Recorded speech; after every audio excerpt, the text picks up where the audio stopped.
কর্মবিরতির পর থানায় ফিরতে শুরু করেছেন পুলিশ সদস্যরা। এ বিষয়ে বিস্তারিত জানাচ্ছেন বরিশাল থেকে সহকর্মী শফিক মুন্সি।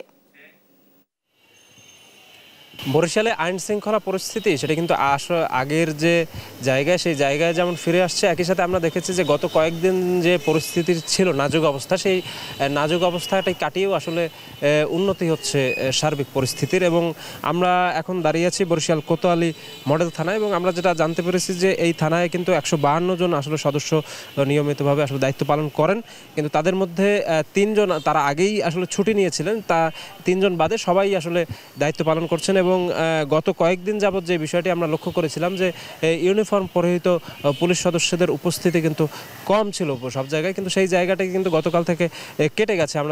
আমরা দেখেছি যে পুলিশ সদস্যরা তাদের নিয়মিত যে দায়িত্ব সেটি কিন্তু তাদের ইউনিফর্ম পরেই পালন করতে পারছেন। তারা নগরে জুড়ে যেমন টহল দিচ্ছেন, একই সাথে থানার যে কার্যক্রম সেই কার্যক্রমও কিন্তু বেশ গোছালো এবং ত্বরান্বিত হয়েছে।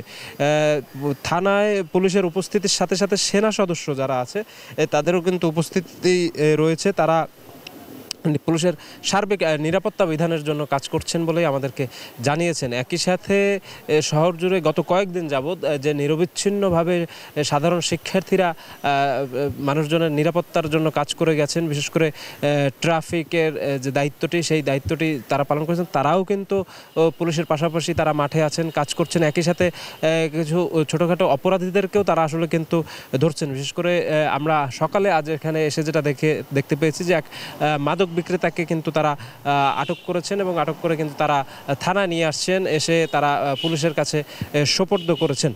একই সাথে আমরা এই থানার ভারপ্রাপ্ত কর্মকর্তা মোস্তাফিজুর রহমানের সাথে কথা বলেছিলাম। তিনি আমাদেরকে যে বিষয়টি নিশ্চিত করেছেন, সকল মানুষকে তারা যেন আসলে সেবা এবং নিরাপত্তা দিতে পারে, এই আর কি তাদের প্রত্যাশার কথা আসলে আমাদেরকে জানিয়েছেন। তো এই ছিল আমার কাছে বরিশাল থেকে সর্বশেষ।